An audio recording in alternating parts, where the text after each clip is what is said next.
Hi, welcome to the Investment Blueprint. I'm your host, Raghu Kumar from Rain. The Investment Blueprint is a podcast where I interview traders, investors, quants, and finance professionals in the space of retail trading and investing, with the goal of helping pass on their knowledge to you. Today, I interview Abhishek Sharma, a highly active algorithmic trader who runs multiple intraday and positional systems while holding a full time job. Abhishek got introduced to trading soon after he started working. He naturally looked to apply his computer programming skills and develop his own systems. His story is unique because he essentially didn't trade the markets at all in a discretionary manner. His trading involves shorter time frames, intraday to T plus one, and involves predominantly option selling.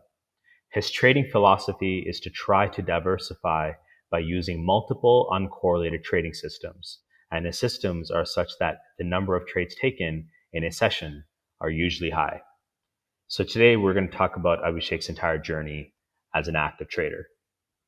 So Abhishek, welcome to the podcast. So let's talk about your general background as a trader. I know your story, but obviously the listeners don't. How did you get introduced to trading for the first time? Sure. So I started trading in 2019. So yeah, I recently had started with my job and I had some spare amount of money. So usually when you start earning, you look for ways in which you can invest that money or put it to good use. So that was the time when I got introduced to stock markets. And so a couple of folks in my office were talking about markets and trading and investing and doing all sorts of stuff. So I immediately opened my trading account in one of the large brokers in India, and the account opening process is very streamlined uh, now, right now, and you don't need any kind of documentation or anything. Everything is online and done pretty quickly. So it was pretty seamless process for me, and that's how I dived in. Got it. So you open up your brokerage account, you fund it. Walk me through that first, phase of trading. What did you experience? Sure. So I opened the trading account and got a confirmation mail that everything is set. And so at that time, all I knew about was stocks, and I remembered name of couple of stocks which I had read somewhere here and there. So I opened trading account terminal and looked for how can I place buy a stock or how can I sell a stock, and started experimenting with some token amount which I had put for experimenting. And yeah, so I just remembered a couple of stock names and started placing order for very small quantities and then selling them immediately, and just looking at like how does this work. Got it. So what was your profitability like, for those initial trades? So like uh, the intention behind taking those trades was not like making money. It was just like seeing, having a look and feel. Then I started like uh, repeating that process again and again just to see like whether you can actually make money doing this or not. And then I immediately realized it's there's a lot of randomness and a lot of noise, and you can't just like do go with your intuition and press a button and make money. There has to be some kind of logic behind that, and to make some money in this. Got it. So, so at some point you decide to start applying your programming skills and introduce like a new approach to the markets, right? How did you make that switch, and what was that process like? So the switch was very quick for me. Like I only spent I think a week or so uh, trading manually, or and then I immediately thought like, okay, there is some scope of automation in this, and I had seen movies about high frequency trading and those kind of things. So I knew like, okay, this is a possibility, and there are few folks who are doing it. So yeah, so I immediate, and me being a programmer, it was a second nature for me to automate stuff. So yeah, so that was it. And I always wanted to do shorter time frame trading stuff. So I didn't like investing didn't interest me much because like it took a lot of time, and like you need to be very patient for that. So and I couldn't just trade all day because since I have had a full time job.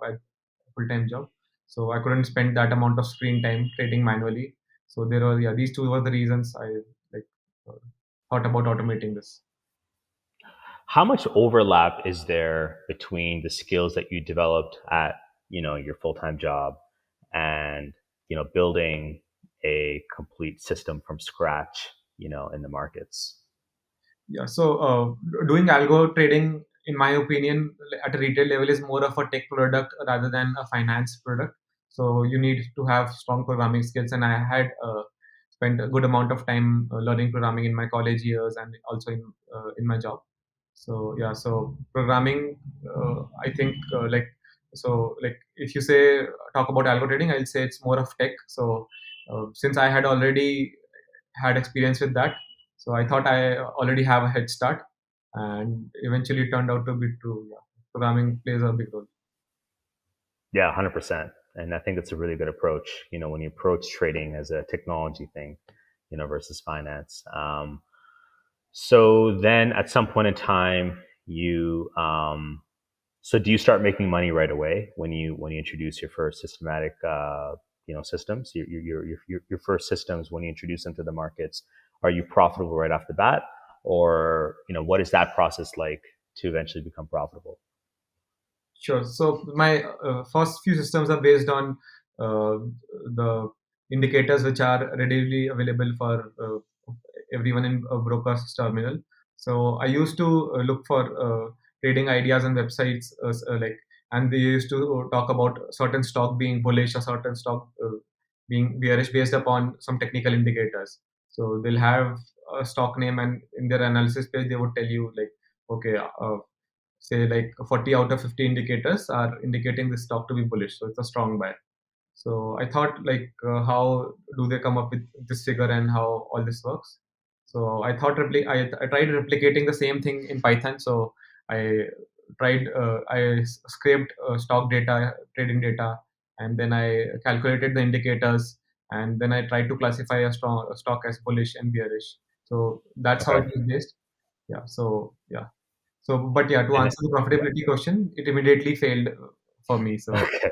I built, yeah, I built a combination of, I took a combination of few indicators and overfit it on a historical data of I think couple of months only, and immediately like taking the first two or three trades, like it was not working as expected. So yeah, failed immediately since it was overfit. For someone who doesn't know much about this stuff, can you describe, what overfitting is and how does one overfit and avoid it? Sure. So like when you're building a trading system, what you essentially do is you take an idea and then you test that idea on historical data, hoping that like if this idea performs well on historical data, it will perform nicely in the future data as well. So but what you can do is in historical data you can change the parameters to exactly optimize your system, so that like all your that you will eliminate the losing trades and just keep the profitable trades, and do all those kind of uh, small changes in your system, tweaking it here and there to exactly catch the winning trades and exactly remove the losing trades. So yeah, but that doesn't translate to live performance. So that is essentially overfitting. Got it. And that's something we've all done. I'm trying to go through my experiences as a trader and building my first systems. And you feel like you have come across a holy grail, right? Because you overfit. And what's worse about that whole thing is you don't even know that you're overfitting. You just think you're just doing something properly and you get really confident. And that can also be a recipe for a disaster, right? So you do that. You build some systems. You overfit a little bit, and then you trade them. And I'm assuming you lose money, right? Um, and then what? And like, what was the next step after that? So yeah, so you keep on trying different ideas for a while. Like couple of months went by, and I kept on trying ideas. So after a point of time, like everything I tried was failing. So like I immediately thought, okay, something is off. And at that time, I had no idea of how a profitable system would look like. Right. So you have no trading background. I directly started with algo trading, so I had no knowledge of how a profitable trading system looks like, and I wasn't talking to or doing this in a team. It was like my own hobby, which I did it on my own time, all alone. Right. So yeah, Right. so I had no idea what it looked like. So yeah, so I just tested random ideas and kept on failing. So after a point of time, I thought like, okay, maybe this is not possible, and there is a good amount of people on internet and who would discourage you from trading. What they'll say is like, okay, investing is the way to go in stock markets, and trading, you are bound to lose money. So that was something which was always in the back of my mind. Okay, maybe I'm trying to achieve something which is not possible. So, but yeah, I kept going and just trying anything I could get my hands on, or anything that sounded interesting, and testing it. So I think you've mentioned to me that you went through like a 1 year stretch of not being profitable, right? And you took some time off, and then you went back at it, right? So the first question that comes to my mind is, how did you have the conviction, right? Like for most people, when they do anything in life, when you do something and you fail for an entire year, right? It takes a very stubborn person to keep going. So, in your case, what is it about this whole thing which told you that even if I don't win today, if I'm not succeeding right now, if I keep at it, eventually, I can make something out of it. So, like, to be honest, I was not confident that this would work, but like, yeah, somehow I kept on trying. And few of the things that kept me going were, so one of the things is I started really small. So when you're failing in trading, there are two things you're failing at. So first thing is you're losing money, and then you're losing time and efforts. So like the sensible thing I did was I didn't start with a huge amount of capital. It was just a token money for testing the waters. So yeah, so I had avoided that loss pretty much, like by starting small, and I think that is the way to go if you're beginning. So at least don't lose money, but yeah, you cannot pay back for lost time and efforts.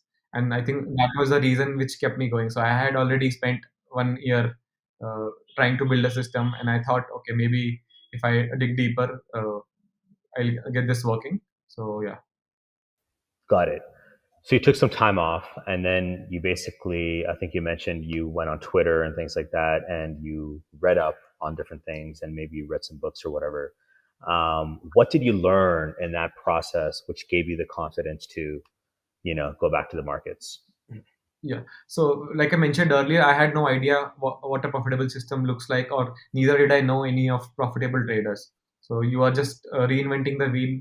So, what changed after that break was like I started looking for credible sources of information rather than just going to any random website or looking at any random YouTube video and someone suggesting something.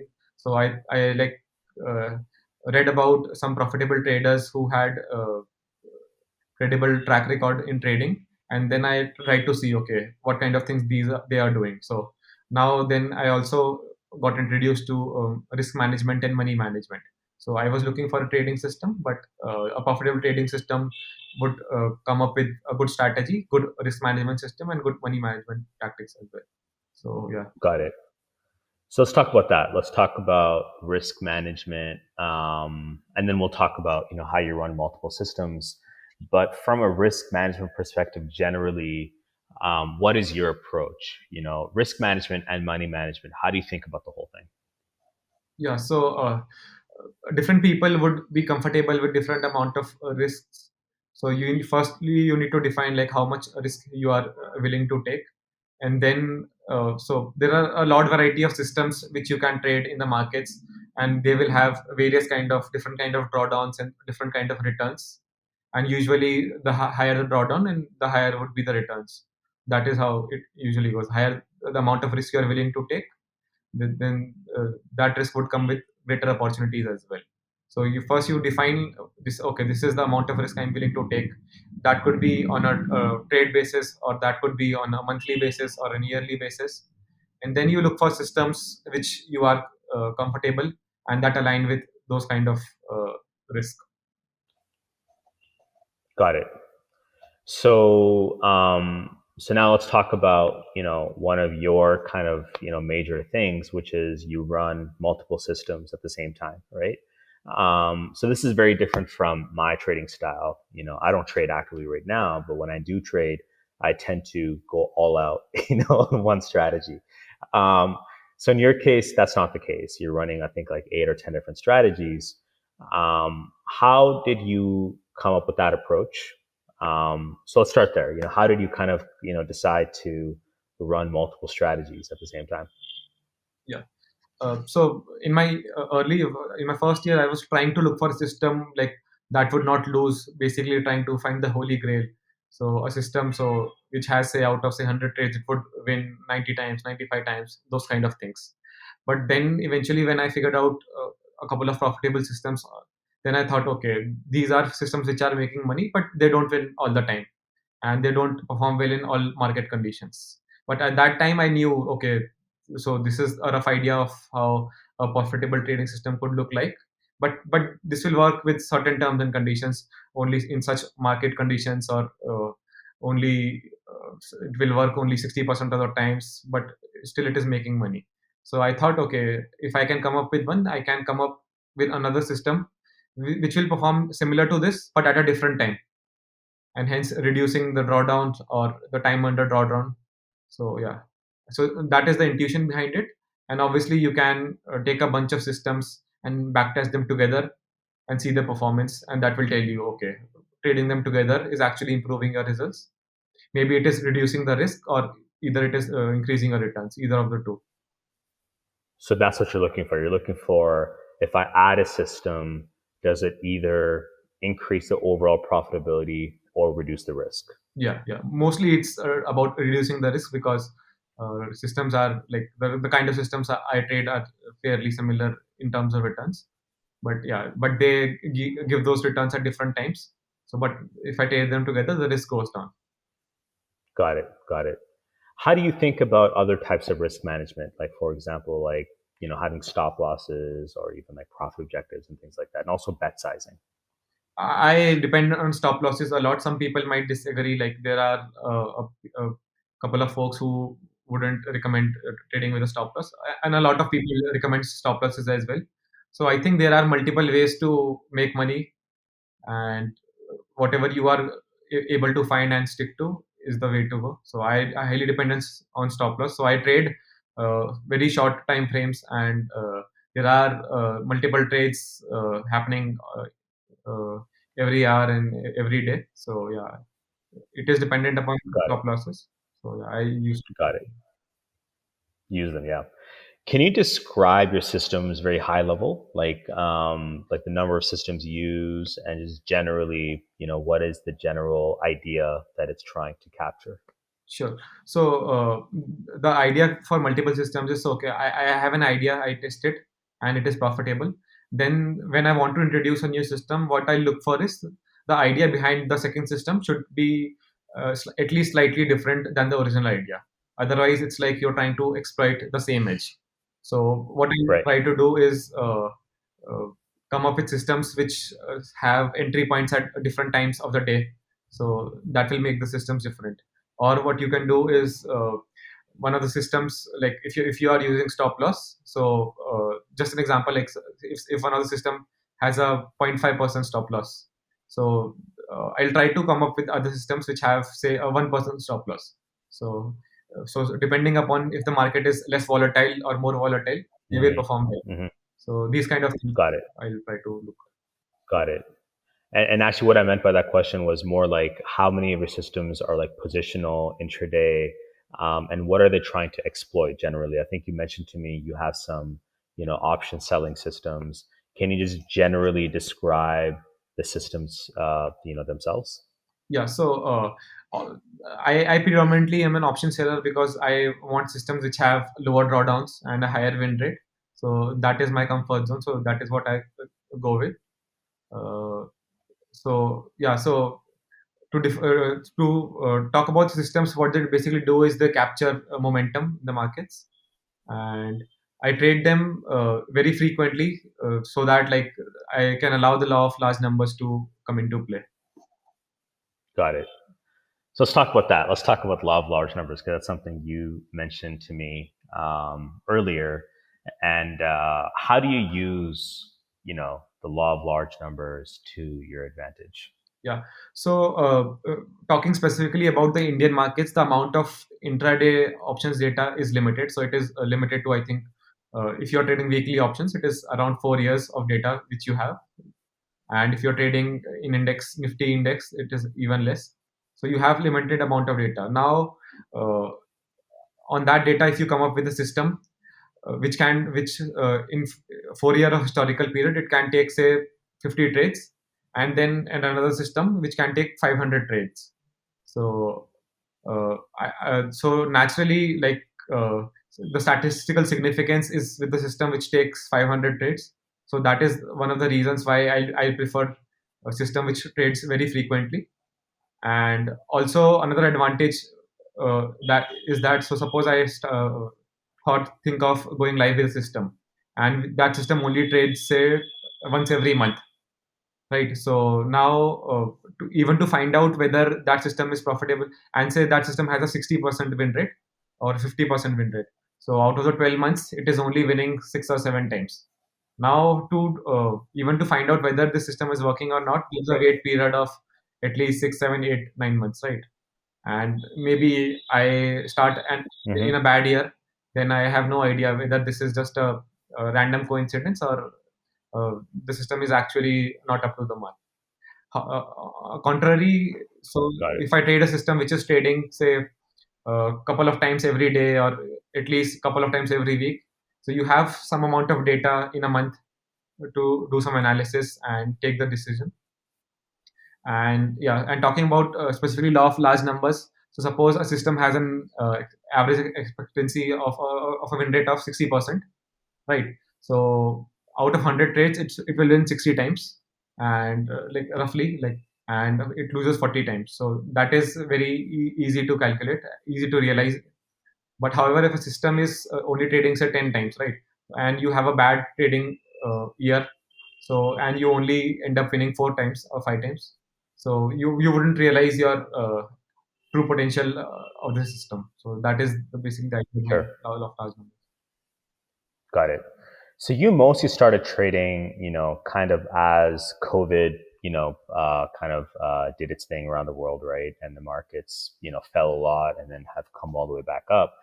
How much of your trading do you think is associated with this extreme volatility that's kind of occurred, over the past year and a half? And how do you hedge against that risk? Like, what do you do to ensure that if tomorrow, God forbid, there's another COVID kind of a situation and the markets fall, you know, 30%, 40%, that you're protected against that? Yeah. So trading on a intraday level, I think, is one of the protection that it offers. So you are protected from gap downs and gap ups. So that is one thing. And also, I still do trade positional systems, but how I manage, so either you can hedge the system. So if you are trading in FNO, you can create hedge strategies, so that definitely protects you. Or how you can be protected is by the risk management and money management. So if you are trading a system with indefinite losses, what you do is only allocate a small amount to it and backtest it with the worst possible scenario that can occur, and see if you are comfortable with taking that risk or not, and then only you trade that. Got it. Yeah, that makes a lot of sense. So my second last question to you today is this. So obviously you're pretty new to the algorithmic trading space, right?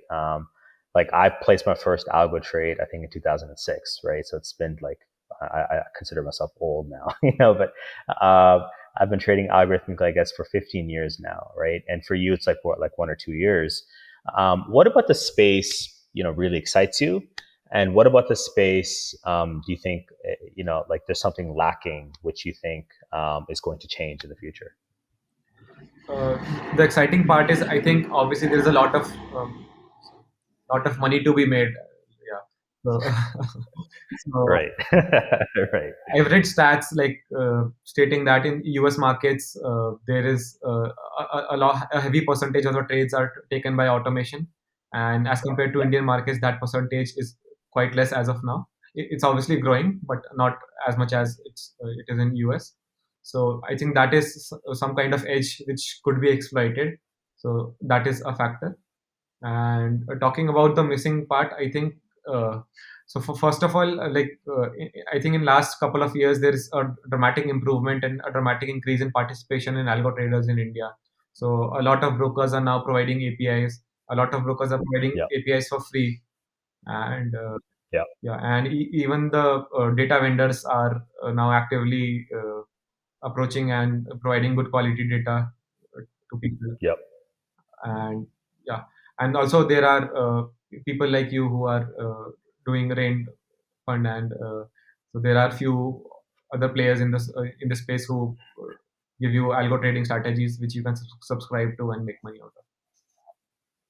Yeah, exactly. I mean, I think that's the future. I think whether it's algorithmic or just giving users the ability to have their trades being automated, that's where technology is entering the picture, right? It's allowing for that two-sided automation to come through, which is really exciting, right? Because for both traders or consumers of products, or for companies like ourselves, right? So awesome. Last question I have for you, Abhishek. This is what I always end my podcast with. What are your plans, as a trader, and maybe as a fund manager, over the next 5, 10 years? So a short-term goal would be like just to scale my own capital as much as possible and keep the risk in check. I think like trading has to be a boring thing. What I have been doing in the last year has been working. So the only goal would be like if I keep doing the same thing again and again over and over until it works. And yeah, if it doesn't work, you need to be prepared with say like something like different strategies if that is something which is going wrong. And yeah, just be ready for changes in the market and market conditions, and yeah, be quick to adapt and keep going.